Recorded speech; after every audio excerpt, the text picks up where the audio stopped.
பெருக செய்தார்.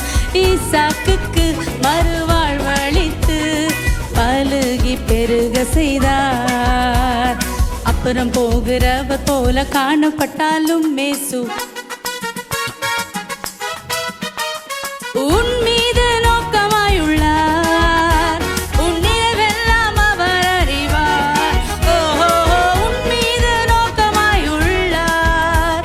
உன் நினைவெல்லாம் அவர் அறிவார். காக்கின்றவர், உருவாக்கின்றவர், தோளின் மேல் சுமக்கின்றவர். காக்கின்றவர், உருவாக்கின்றவர், தோளின் மேல் சுமக்கின்றவர்.